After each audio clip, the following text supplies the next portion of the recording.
None of the content on this or any episode of the Kratom Science Podcast, Kratom Science Journal Club, or on any page of kratomscience.com is intended, nor should it be considered, medical claims or medical advice. This is the Kratom Science Podcast. I'm your host, Brian Gallagher, blog and social media writer for kratomscience.com, your source for all things kratom. Episode 76, Part 1 of a two-part series. I segued from helping people introduce them to kratom and change their lives to this advocacy group where I started the American Kratom Association. And if not for the work done pulling the grassroots together, we would not have won. Founder and former member of the American Kratom Association, Susan Ash. So I just wanted to get a little bit of your background, if you don't mind. So where'd you grow up? I grew up in Norfolk, Virginia, so in the South, and one of the largest Navy bases in the country. Your dad was a rocket scientist. Did he work for the Navy? My dad did not. He was a professor at Old Dominion University and also worked for NASA.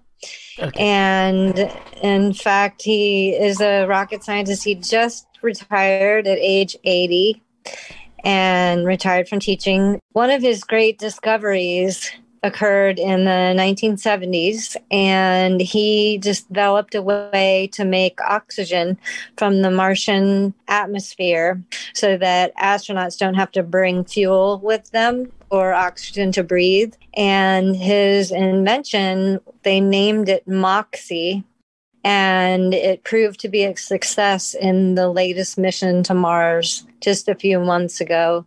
So I waited my whole adult life, my teenage life. I've been waiting since the age of 12 to hear if my dad's invention was going to be a success. And it was a success just a few months ago, this past summer. And this past winter.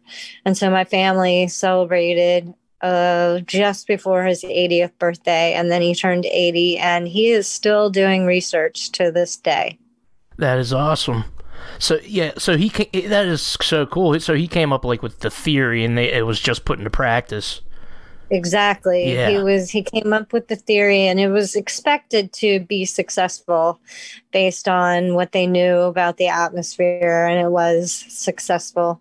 And so I come from an academic background. A lot of people ask if I have a Navy background. I have an academic background. My grandfather was actually the first president of Old Dominion University, which is in Norfolk, Virginia, and that is where I got my bachelor's degree. So I was lucky to be family of the charters of the university. What did you get your bachelor's in? I got it in communications and biology. Yeah, that sounds like a perfect background for what you do later. Yes, and then I got a master's degree after, but that was my career before I started the AKA. So I have this little story that I wrote. It's pretty short. It's my story. It's about my background. Yeah. Go ahead. Okay. Yeah. I am the Lorax. I speak for the trees. The Lorax by Dr. Seuss reminds me of my former life as a professional paid tree hugger, a never-ending source of amusement for my family and friends who had watched me turn into a hippie, well, as close as I could get at age 16. From that book comes my motto: unless someone like you cares a whole awful lot, nothing is going to get better. It's not.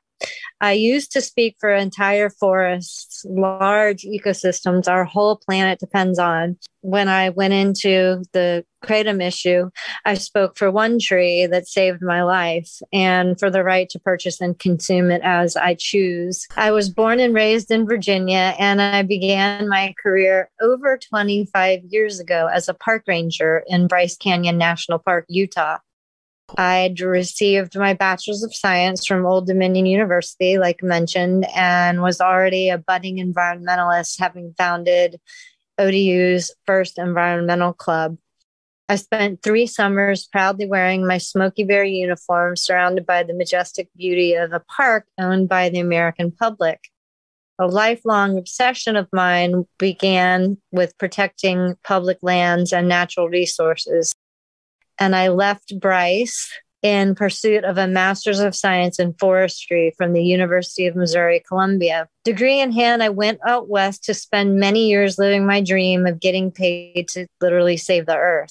This required frequent outdoor site visits to the forests and wildernesses I was trying to protect, and it was the perfect job. It was like the Loraxes my whole life, too. I moved to Oregon in 2000 to run wilderness, old growth forest, and endangered species campaigns.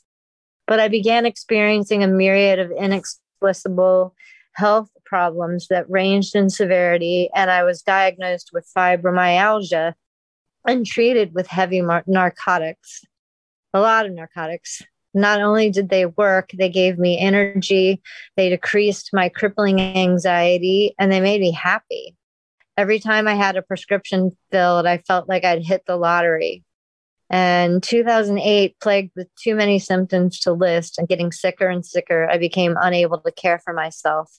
Heartbroken and devastated, home I went to live with my parents after making sure my doctor sent me off with 3 months worth of my pills, of course. 2 years went by on these meds while suffering symptoms such as temporary paralysis, confusion, exhaustion, fatigue, slurred speech, unbearable neck, back, hip, knee, and joint pain, daily flu-like symptoms, drenching night sweats, fevers, chills, migraines, digestive problems, you name it. This was not fibromyalgia. I traveled from doctor to doctor in search of answers, and I finally got one in 2010 when my pain management doctor tested me and confirmed my diagnosis. It was late-stage Lyme disease. All those years spent in the woods, dozens of doctors familiar with my vocation, and not one thought to test me for Lyme disease. My case was so severe, I began a 10-month journey with daily intravenous antibiotics, followed by nearly 2 years of expensive, non-traditional, not covered by insurance, and experimental type treatments. As my tolerance grew, I was prescribed higher and higher doses of morphine. At one point, I made a decision with the help and encouragement of my family to stop taking morphine and see if I could tolerate the pain on my own. I went to a doctor who was prescribed me a week's worth of Suboxone, a drug designed to limit withdrawals, and promised me it would be a pretty painless process. But with that promise came accusations that I was a drug addict. I left his office offended and angry, but determined. Sure, I took more than prescribed at times, but I'd never gotten my meds from other doctors. I never doctor shopped. I never bought pills illegally. I wouldn't dare touch a needle, and I'd never run out early enough to suffer withdrawals. I didn't know anyone who abused drugs. I dabbled in recreational drugs when I was younger, but that was the extent of it.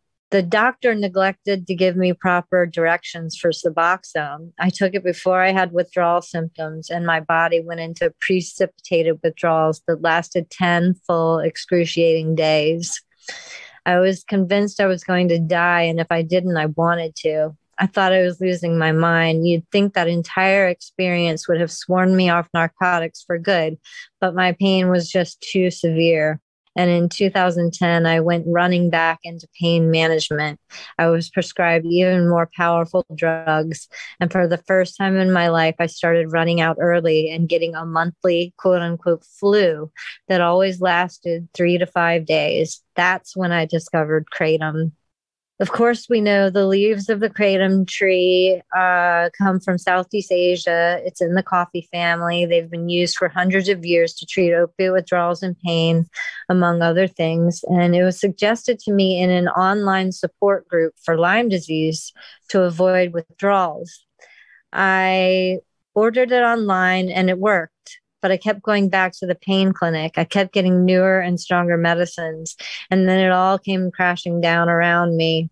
There's no need to go into detail here. It's a familiar story, but let's just say an unexpected visit to see me by family members wound up becoming a 45-day vacation from life that I didn't ask for, and so much more.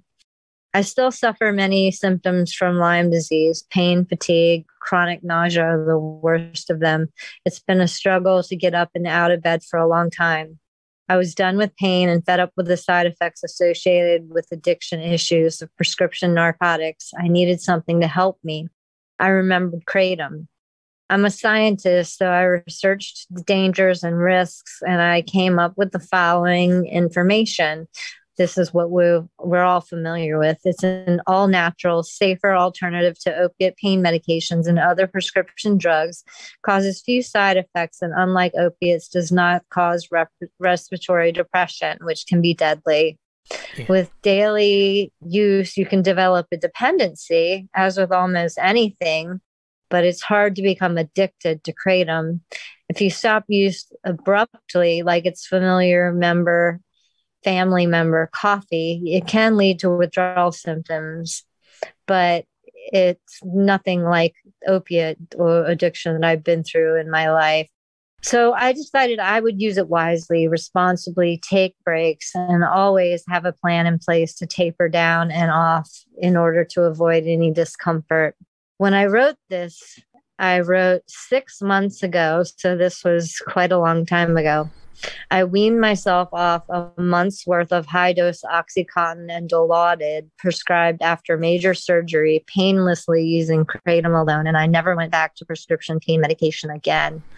Once I began taking Kratom again, in a matter of 2 weeks, I was up and around and no longer living a mostly home and bed-bound existence as I had been for nearly a year again.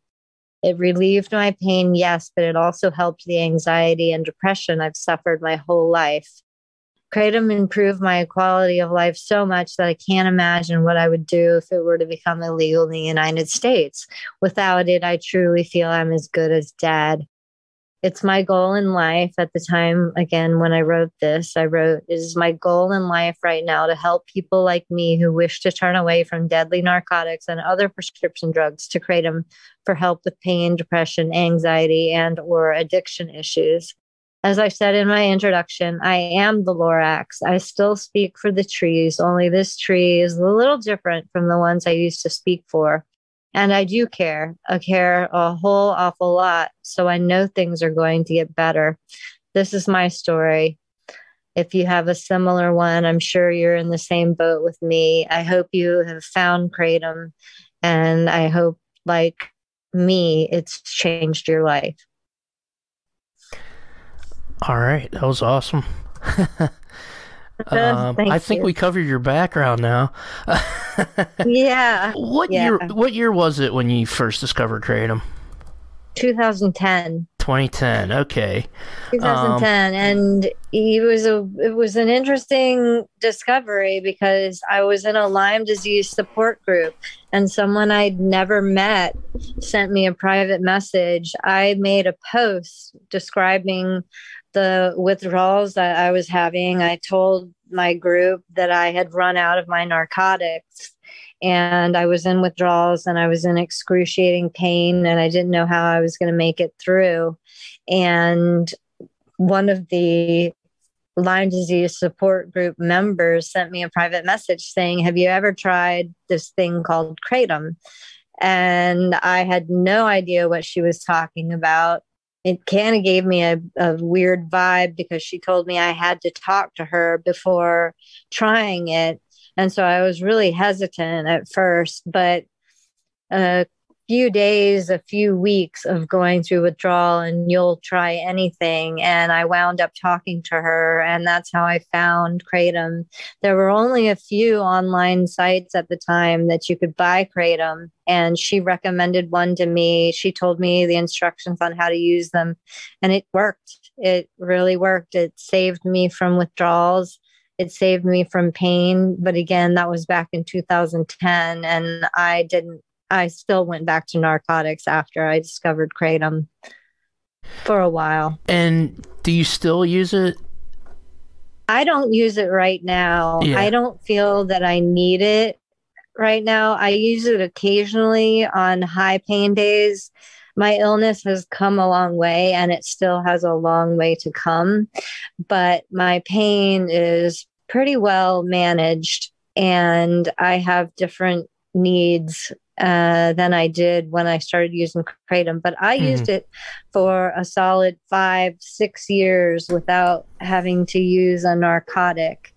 And the only thing that broke that was major dental surgery that I had a year ago. And that dental surgery is the only time that I've taken narcotics since 2012. 2012 is when I went completely sober from the narcotics and never touched them again until, again, they were medically necessary after massive oral surgery. So you discovered Kratom in 2010. So at what point did you think that there should be advocacy around Kratom? Because it's weird with Kratom because there's things like matcha tea, herbal teas that are new to the United States, and they don't seem to be threatened constantly like Kratom is. So at what point did it signal for you that, hey, we should have some advocacy around this plant? Well, I was an advocate. I've been an advocate for so long, it's hard to remember, but I remember actually clearly that I was part of a group that was called Kratom New and Current Users. And I joined the group when it had less than 500 members, and I became an admin to moderate the group and help people who were trying to get off of narcotics or people that were just trying to use this for pain management or anxiety. And I found myself in the group helping people 12, 14, sometimes 16 hours a day. It just became my passion. And I watched that group become so large. At one point, before it was shut down by Facebook, it had 30,000 members. I was the person that wrote the rules for the group. I helped write the vendor approval requirements for the group, and I was really active in that. So I was helping people every day. But what I found out and what I discovered during that process was I couldn't figure out why it was so hard for me to get Kratom. And at the time I was living in Memphis, Tennessee.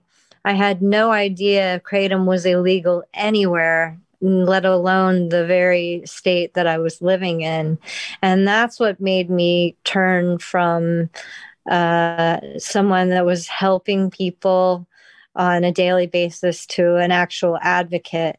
I decided that there was a need for a leadership organization that would be a voice for a very rapidly growing population of people that was finding this leaf to help them. And so I segued from being a moderator to helping people introduce them to Kratom and change their lives to this advocacy group where I started the American Kratom Association. And we incorporated in 2014. I had the same vision as several people. I was in talks about creating a nonprofit group with Paul Kemp, who a lot of people are familiar with, of course. Mm-hmm. Paul has been writing about Kratom since before the AKA came around, or he wouldn't have been. He was my co-founder for the AKA. And back in the day when we incorporated, my best friend, Kathy Miner Rosamond, who I've known since I was 12 years old, she made the third member of the board. So there was me, Paul Kemp, and my friend Kathy. We were the original 3 board members. There was one group, it was the Botanical Legal Defense. That's what they called themselves at the time. And what I noticed was it was a group of industry folks. It was a group of people who owned Kratom businesses. And I really felt the need for a consumer-based advocacy group, a grassroots consumer-based group that would work to defend everybody's right to consume Kratom in every state of the United States. And so that's when, living in Tennessee, I realized I wasn't going to be able to be the head of a group that was defending kratom in an illegal state. So I ended up moving back home to Virginia just so I could found and lead the American Kratom Association. I think the first import alert was in 2012. Was it like a response to that, or was there any indications at that point in 2014 that the DEA was going to try to outlaw it? There was no indication whatsoever at that time that the DEA was going to outlaw it. There was a lot of negative talk about it. I did over 400 media interviews, and I was often quoted next to people like Daniel Fabricant, who at one time was the head of the FDA's dietary supplements branch. And I would go up against people in the FDA and opposers of the use of kratom. But the import alert didn't really, it was one thing that was on our list of what we wanted to try and do. We wanted to try to overturn the import alert, but it's something we had to deal with every day without overturning. We didn't have the resources that we needed. We never got those resources. We got the resources coming in, really big resources coming in 2016 when the DEA did threaten to ban it. But when the first year the AKA was around, I believe we only had $30,000 that we raised. And all of that went to my travel. I was hopping from state to state. Whenever a state introduced a bill to ban kratom, I would go there every single time. Florida, I went to Wisconsin to try to undo the ban that they had there. I went to Alabama. That was the only place I went where we lobbied and we told our stories there. And it's the only place that we lost our battle in trying to defend a ban. I went to Kentucky. I could list I could list states, but I don't need to do that now. It's a long ago history, but I have good memories of particularly going to Florida. Florida was the biggest battle state that we had. Every year that I was at the AKA, there was another introduction of a bill to ban kratom. We were up against a lawmaker named Kristen Jacobs. Rest in peace. She has died since then, unfortunately, from cancer. But she was our opponent, and she was dead set on banning kratom in Florida. We decided to send me to Florida to testify at a committee hearing on the bill to ban kratom. And this makes for an interesting story.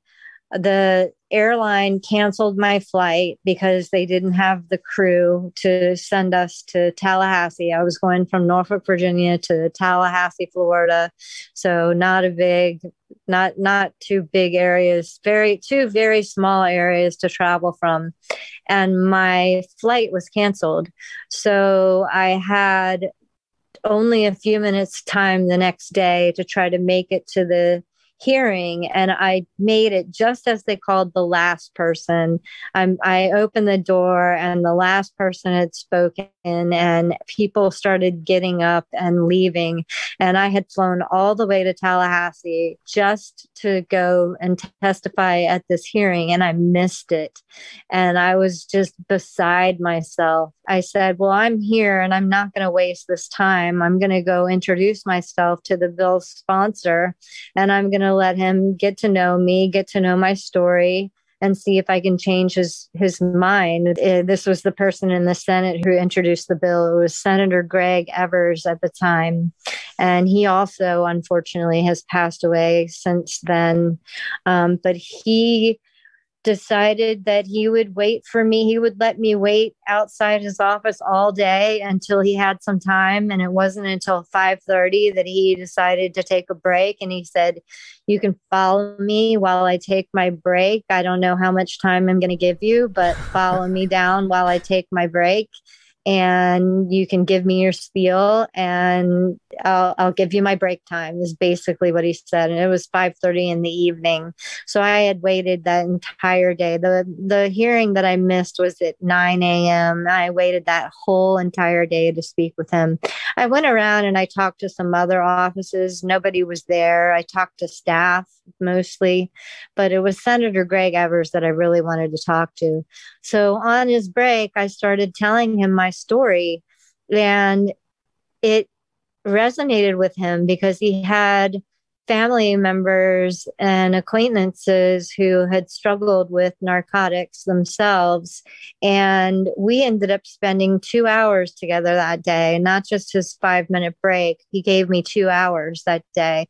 And from that day forward, he was a proponent of Kratom, not an opponent. And he is the reason why Kratom is legal to this day in Florida. He pushed so hard against Kristen Jacobs, who kept introducing bills in the House.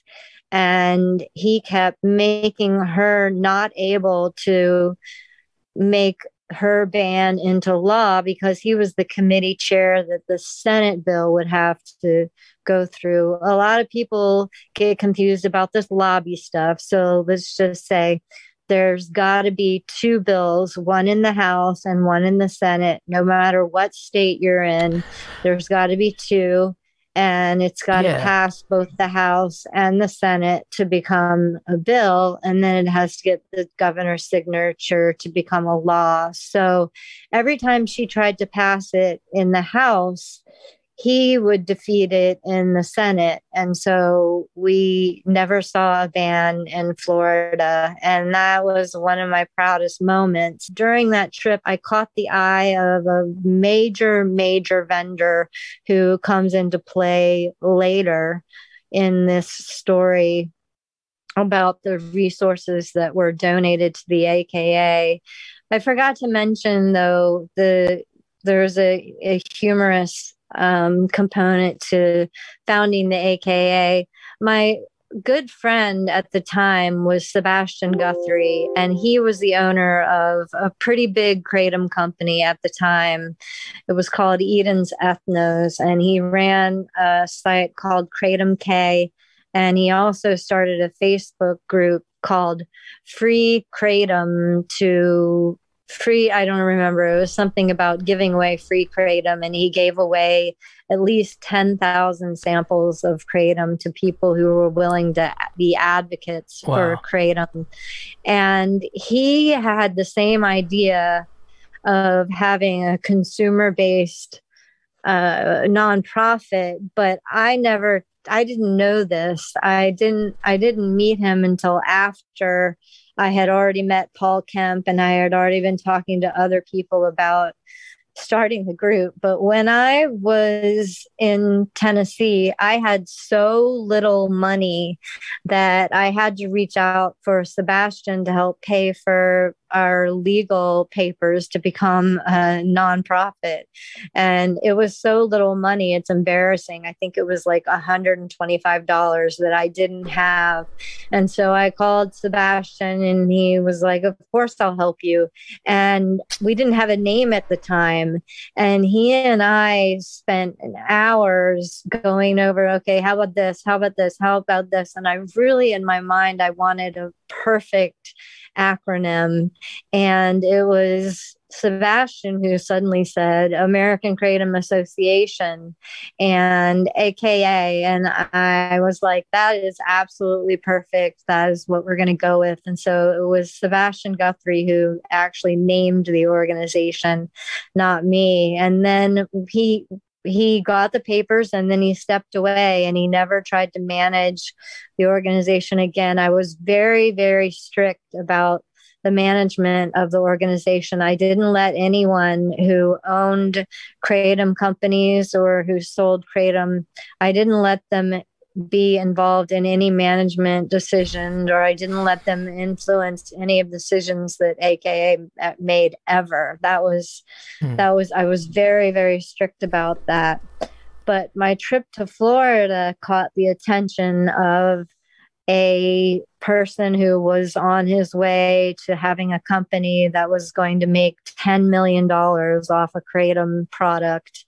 And I'll just say what it is now, because it was fairly secretive back then, because a lot of people blamed it for the FDA coming after kratom. And it was a product called Vivazen, which was really popular. It was sold in Circle K's and gas stations.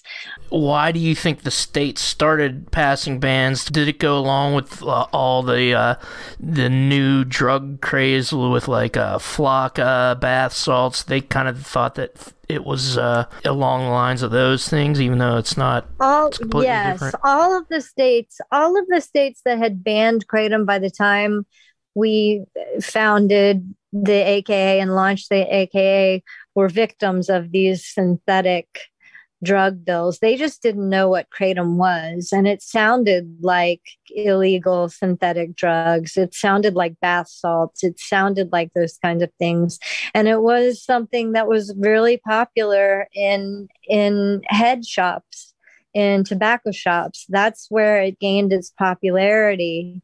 And the way that it was sold was often in cartoonish like looking packages that made it look like synthetic drugs. So it was just ignorance by people who didn't understand what kratom was in the beginning that led to it being illegal, especially in Tennessee, where I lived and where I started the AKA. I was sitting on my back stoop in Tennessee when Sebastian Guthery and I came up with the name. And I was sitting on the back stoop when I called Paul Kemp and I said, Paul, oh my gosh, you've got to do it. You've got to be my co-founder. We're doing this right now. You're either with me now or you're not with me. And Paul was like, I'm with you. And that was the best news, because he was literally the only known voice about, writing about kratom.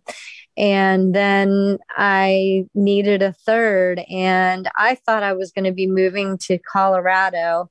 And that's why we incorporated in Colorado to begin with, because I thought I was moving there and my best friend lived there. We used her address the first 2 years that we were in existence because I thought I was going to move there. So that's why we incorporate in Colorado. A lot of people who look into the history often ask, why in the heck did you incorporate in Colorado? Well, it was because I thought I was going to move there and I thought I was going to work there and full time. And so it was in October of 2014 when I got my official welcome packet from LegalZoom that had a binder that said American Kratom Association on the outside, and it had all of our incorporation papers on the inside, and it had an official stamp. It was really exciting to receive in the mail. And that was October of 2014. And then February of 2015 is when we launched. Going back to the Florida story, though, and the owner of the company that produced Vivazen, he had a lobby firm in Florida, and the lobby firm in Florida was not able to get the time that I was able to get with Senator Evers. So I really caught the attention of this person who had many resources, and he ended up donating to the AKA, a political consulting firm and a PR relations firm. We had $30,000 the first year, but then the second year, with in-kind donations, we had a political consulting firm on board for free, and we had a PR relations firm on board for free because those were donated to us. So we had those before the FDA, the DEA threatened to ban in 2016. We had those resources before because I made such an impact and such an impression when I was in Florida, getting to Senator Greg Evers and getting him to change his mind. I believe Vivazin is now, it used to be a Canadian company. The owner at the time was Canadian. He was good friends with Mac Haddow. That's how I knew who Mac Haddow was. And we can get into the Mac Haddow phase. Let's put it off a little bit. I've heard in Tennessee they outlawed it for a time, but but a loophole of getting it legal there again was they actually said kratom is synthetic, and it was like a mistake in the language. Is that true?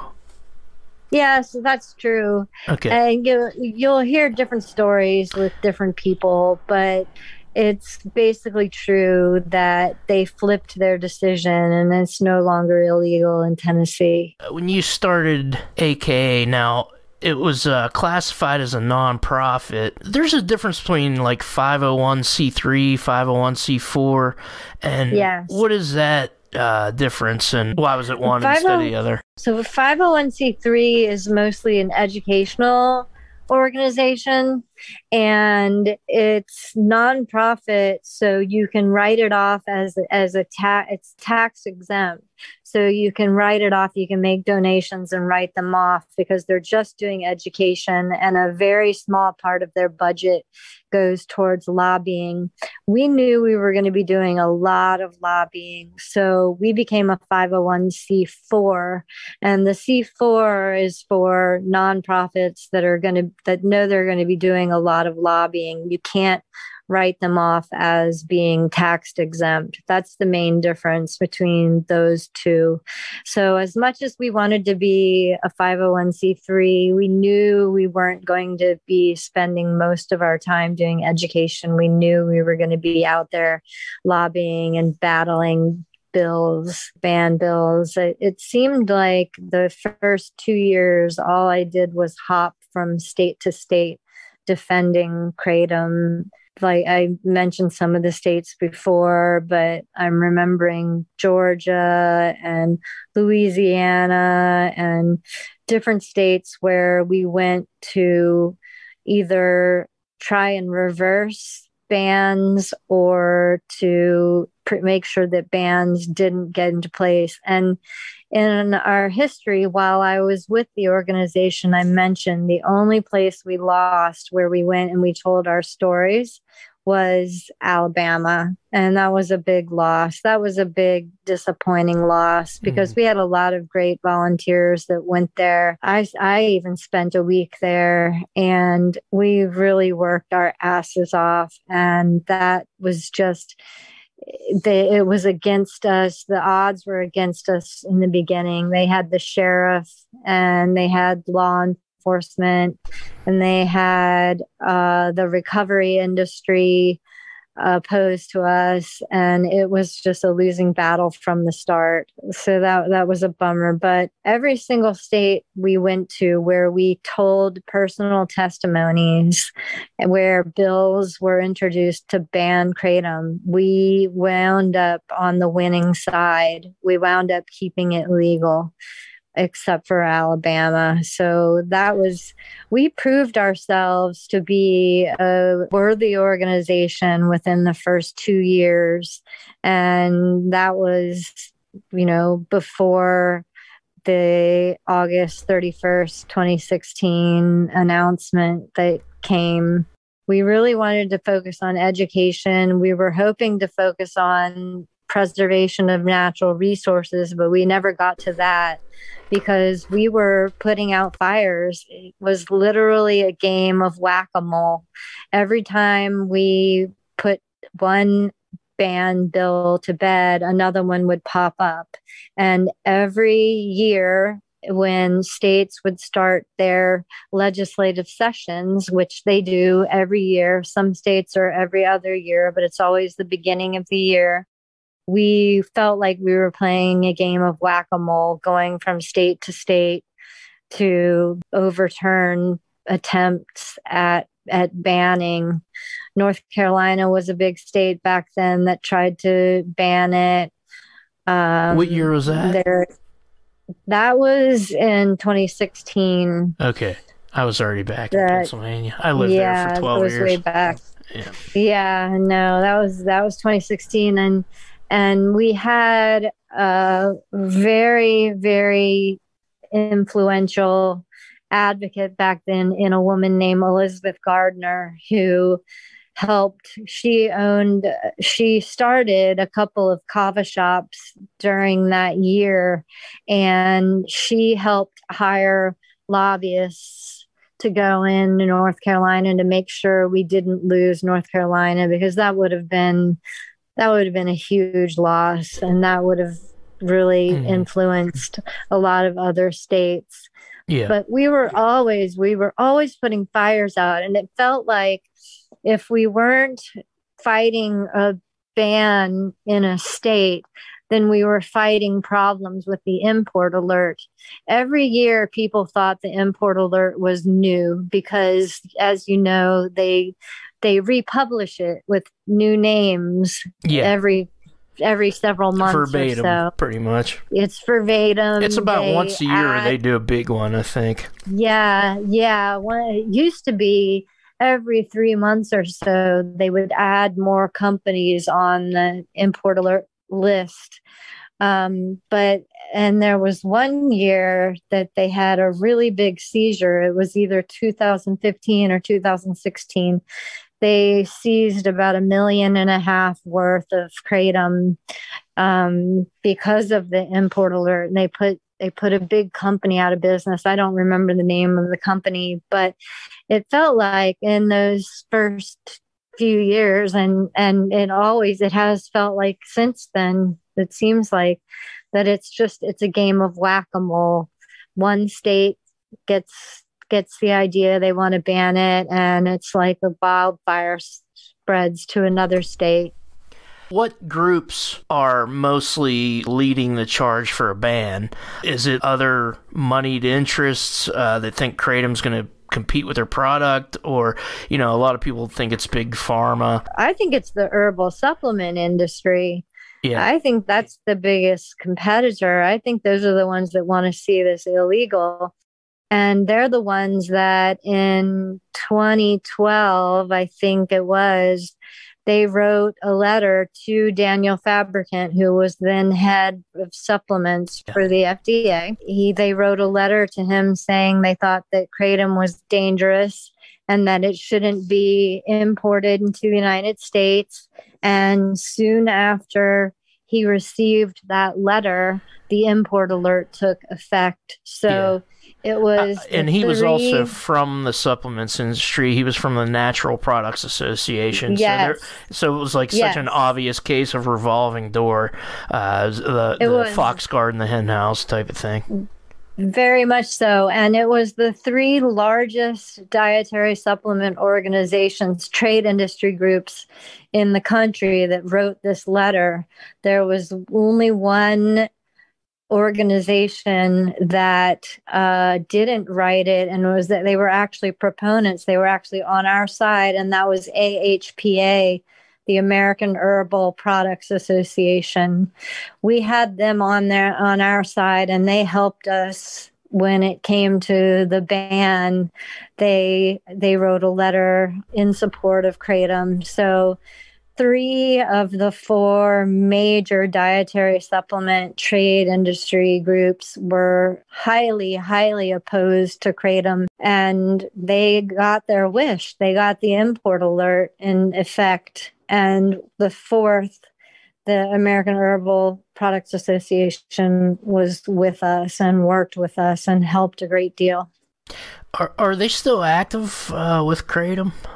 They're not active with kratom anymore, but I bet you if there was a ban proposed, they would become active again.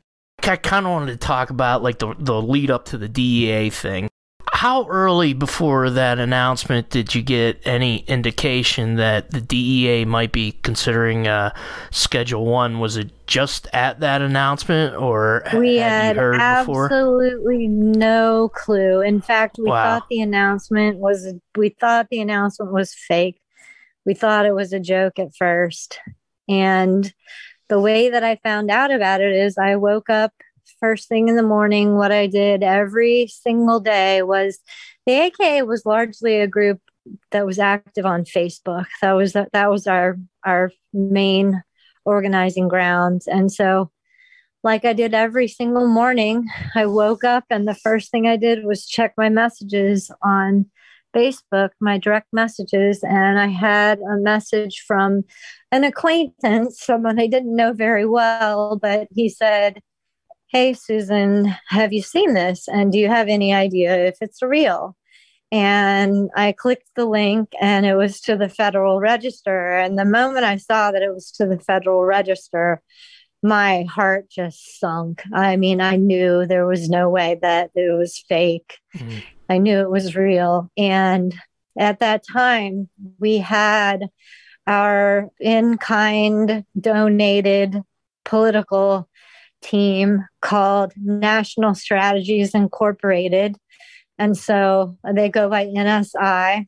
And so I called the head of NSI and I said, "Al, where did this come from? How could this possibly have happened?" And no one knew. No one had any clue that this was coming. It was the biggest shock of my life. I was supposed to leave September 1st to move to Portland, and this happened on August 31st, 2016. So talk about a surprise to me. We scrambled. We had a little bit of money in the bank, and we had the PR firm that was helping us. And thankfully, the National Strategies Incorporated, NSI, thankfully, they were there to help calm me down and say, "Let's be strategic about this. Let's figure out the teams we need to defeat this. And let's do it.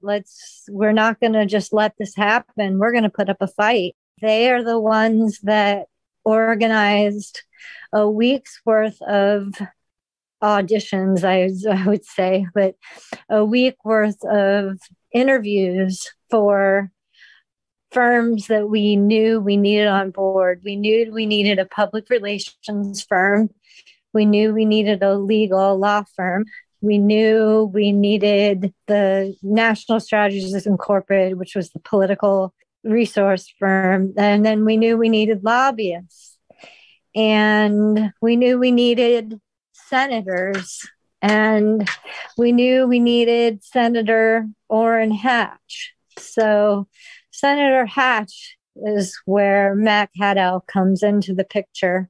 And I met Mac. I didn't meet him, but I knew of Mac through National Strategies Incorporated. He came highly recommended.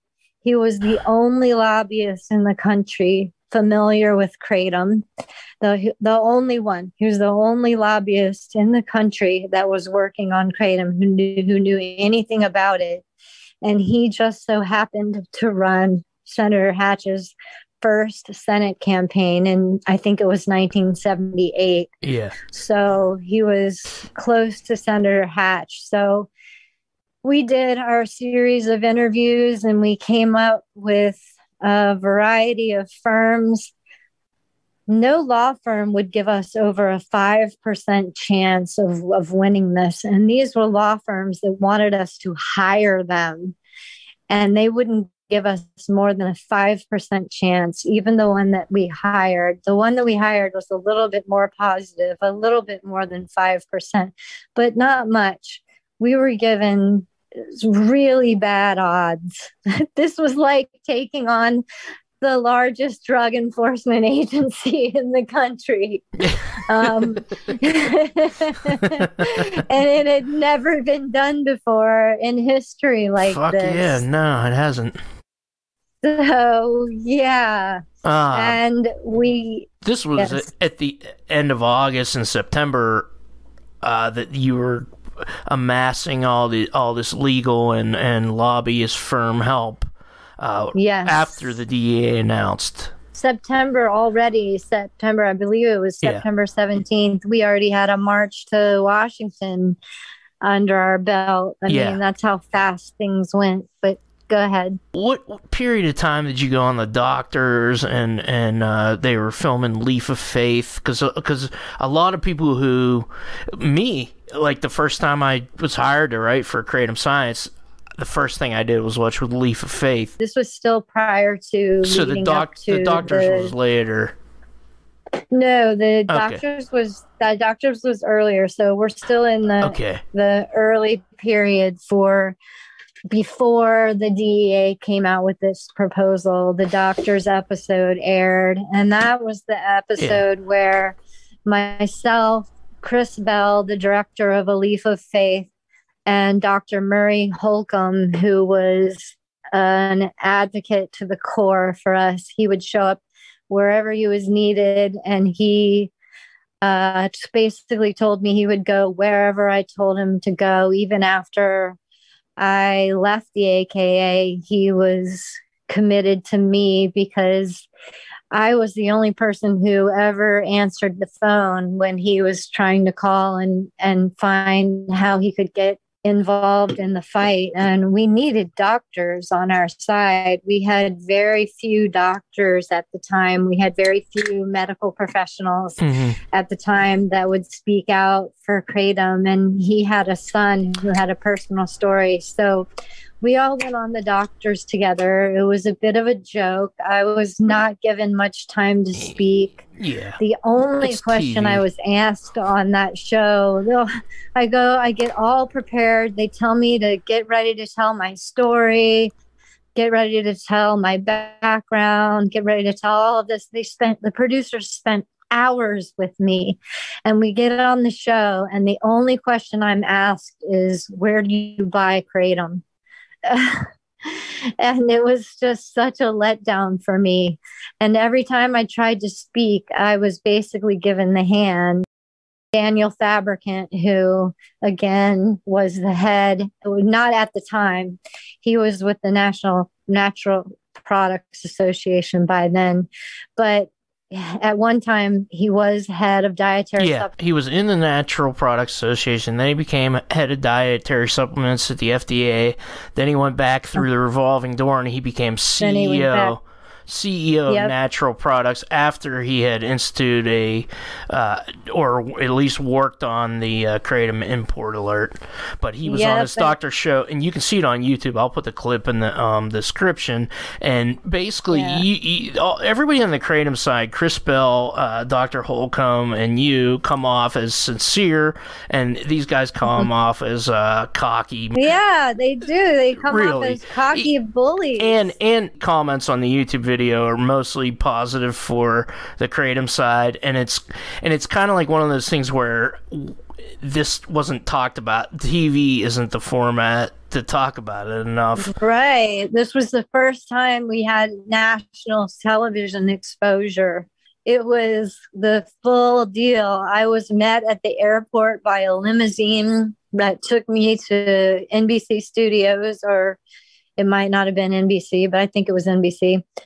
I had a hotel room. I was put up in a really nice hotel room. Yeah. And it was the real deal. And I thought, I'm going to show America what Kratom's all about, and I'm going to tell them the truth, and I'm going to go on there, and I'm going to do this, and I'm going to do that. And all I did was get asked where you buy Kratom.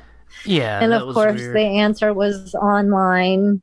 And that then led to the discussion about how it's unregulated. And at the time, we lost that battle all the time. We did not have all of these GMP vendors that we do now. That's something that I credit not just the AKA for, but other organizations that have come and gone.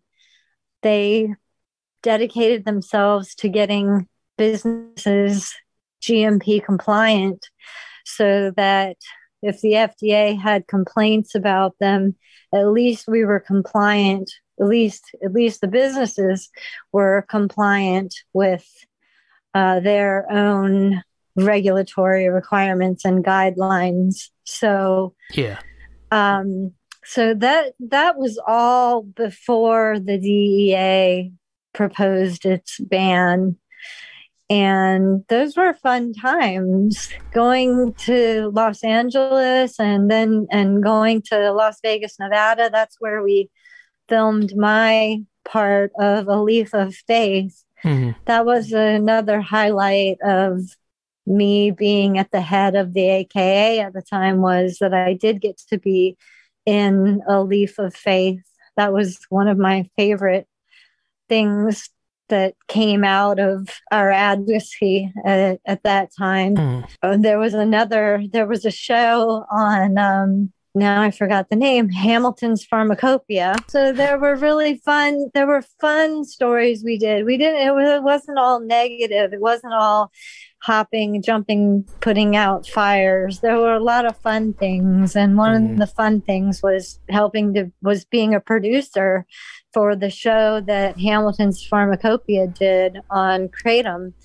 I was the person who set up the interview with the vendor, and I'm the one that took him through a company and showed him how companies were managed.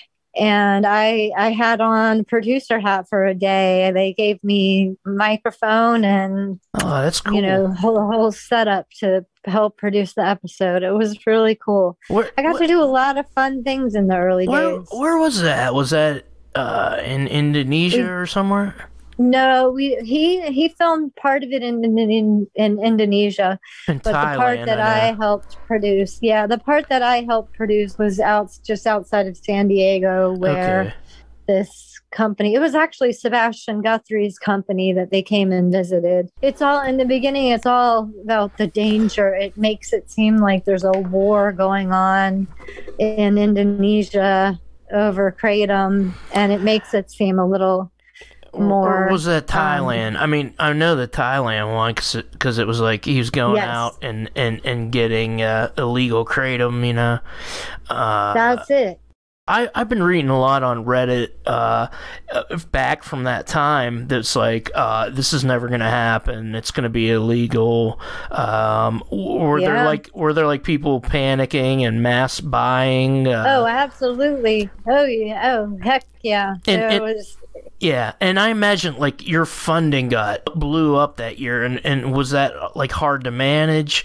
And funding blew up. Yeah. Was hard to manage because it was basically just me and Paul and my friend, and I had two other people that were on the board, but they were just there to help with the Facebook group to manage people. And as soon as that happened, the funding blew up, and we had the money that we needed to hire the teams of people that we needed. I forgot when I mentioned, I left out, of course, the scientific arm that we had to put together. The 8-factor analysis. That was major. We did so much in 30 days. Right? Yes, it was Jack Henningfield. We did so much in 30 days. It's really hard to, and then of course it stretched out because we had such a public outcry that they actually had they opened up a public comment period, which had never been done before. But I think we got 23,000, something like 23,000 comments on the Federal Register, and then we got over 130,000 signatures that went to the president at the time. We had a march on Washington, D.C. that had about 400 to 600 people there.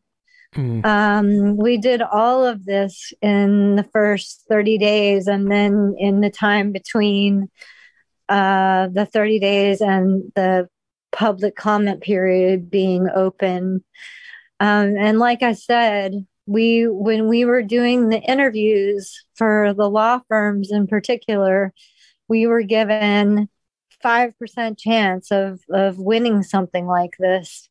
And it was one of the highest compliments I've ever received after this was all over, that our legal team at the time, the head of the legal team, basically said, "Susan, this couldn't have been done without you." I never brag about my time then, because it was a team effort and there were other groups involved, like the Botanical Legal Defense, which changed their name to Botanical Education Alliance. We couldn't have pulled off a lot of this stuff without them. But the one thing I like to brag about is that the law firm that we hired, I got one of the nicest emails when we won, and basically saying, if not for the grassroots and if not for the work done pulling the grassroots together and all of these studies together, that we would not have won. And Jack Henningfield made that public. He said that were it not for these stories, we never would have won. Kratom would be illegal now. Imagine all of the millions of dollars of sales that have gone on since that time. The amount of money that has been made since then, it's not quantifiable. It's just not quantifiable. At the time, we estimated there were about 3 to 5 million consumers of kratom in the United States, and now that estimate is somewhere around 15 million. I don't know how they get that number, but that's where that number is. Yeah, I think there should be better surveys of that, but it's in the millions, definitely. Yeah. We need to be better surveys. Yeah. But basically, I know that to quantify it, the AKA or the AKA hired somebody out to measure basically how much was coming in the United States, what a dose was, and dividing that somehow. But we don't need to get into that. That's too That's too complicated. It's all estimates. But the fact that the DEA came back and reversed their decision was the first time in history that ever happened, and that was just history making right there, and it's awesome, and you were involved in it, and just thank you that you did that. So, and everybody that was involved, it was awesome. Thank the team. The team that came together was really the best that money could buy, and that's because some vendors saw the benefit in investing in the AKA and made us able to hire the teams that we did. Next week, part 2 of my interview with Susan Ash. She talks about the importance of media, working with kratom farmers in Indonesia, and her exit from the AKA. To then be accused of things that are laughable, it destroyed my brain, it destroyed my spirit, and it destroyed my heart. The AKA was my blood, sweat, and tears. The music is Risey, Memories of Thailand. The Kratom Science Podcast is written and produced by me, Brian Gallagher, for KratomScience.com. Take care.